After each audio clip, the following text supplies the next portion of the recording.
자, 먼저 살펴볼 내용은 트레이닝 적응과 영양 섭취의 관계가 되겠습니다. 자, 우리가 트레이닝을 실시하게 되면 휴식과 영양 섭취는 매우 중요하다라고 앞서서도 설명을 드렸죠. 자, 트레이닝 이후에 충분한 영양 섭취가 이루어지게 되면 어떠한 결과가 나타나게 되는지 알아보도록 하겠습니다. 자, 단백질 합성 증가. 기본적으로 근력 운동을 수행하게 되면 근세포가 손상이 되는데 손상된 근세포가 원활하게 재생되기 위해서는 단백질이 필요하죠. 그만큼 단백질을 충분히 섭취하게 되면 손상된 근세포가 원활하게 잘 재생될 수가 있다고 생각하시면 되겠습니다. 자, 단백질 분해 감소. 기본적으로 근력 운동을 수행하게 되면 단백질 성분을 그만큼 많이 사용할 수밖에 없는데 운동 수행 이후에 우리가 영양 섭취가 충분히 이루어지지 않으면 단백질 분해가 계속해서 이루어지지만 영양 섭취가 충분히 이루어졌을 경우에는 단백질 분해가 그만큼 감소되는 양이 점차 줄어들 수 있다고 생각하시면 되겠습니다. 자, 단백질 교체 촉진. 기본적으로 근력 운동을 수행하기 위해서는 단백질의 분해와 합성 과정이 원활하게 잘 이루어져야만 되는데 그와 같은 과정이 원활하게 잘 이루어질 수가 있다고 생각하시면 되겠습니다.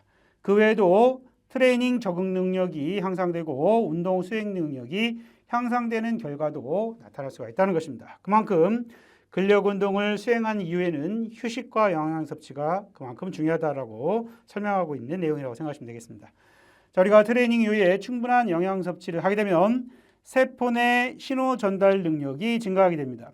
자, 신호 전달이라는 기본적인 내용은 물리적 신호가 세포를 통해 전달되는 과정을 우리는 신호 전달이라고 표현하게 되는데요. 이와 같은 과정이 원활하게 이루어지게 되면 근육 단백질이 훨씬 더 잘 합성될 수가 있고 근육 단백질이 잘 합성되면 근력 운동을 통한 어떠한 자극과 스트레스에 더 빠르게 적응할 수가 있다고 생각하시면 되겠습니다. 그로 인해서 운동 수행 능력이 향상됨에 따라 근력 운동 이후에 근육의 강도와 횡단 면적 그리고 근육의 기능이 전반적으로 좋아질 수가 있다라고 생각하시면 되겠죠. 자, 만약에 운동을 열심히 했음에도 불구하고 영양 섭취를 충분히 해주지 못하면 다음과 같은 결과로 이어질 수가 있다는 것입니다. 단백질 합성 능력이 전반적으로 떨어지게 되고요. 세포 내 신호 전달 능력도 떨어지게 됩니다. 단백질 교체 능력도 감소되고 그로 인해서 트레이닝 적응은 점차 저하되는 현상이 나타나게 됩니다. 자, 우리가 체내에 저장되어 있는 에너지원을 사용했으면 사용한 만큼 이렇게 보충을 해줘야만 원활하게 신체 기능이 전반적으로 향상이 되는데 이와 같은 향상을 기대할 수 없는 상황으로 이어질 수밖에 없다는 것이죠.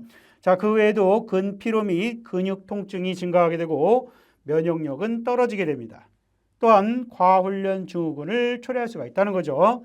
적절한 운동을 수행했음에도 불구하고 휴식과 영양 섭취가 충분히 이루어지지 않으면 과훈련으로 이루어지게 된다는 내용은 우리가 어떠한 훈련을 했을 때 충분히 쌓인 피로를 회복해주고 손상된 근육도 영양 섭취를 통해서 충분히 회복시켜주고 재생을 시켜줘야만 되는데 이와 같이 충분한 피로 회복이 되지 않고 손상된 근육을 원활하게 재생시켜주지 못하면 결국 과훈련 즉 오버트레이닝으로 이어지는 결과로 초래될 수밖에 없다는 거죠. 이와 같이 트레이닝을 실시한 이후에 충분한 휴식과 영양 섭취가 뒷받침되지 않으면 다양한 부작용이 생길 수가 있다는 개념으로 이해하시면 되겠습니다.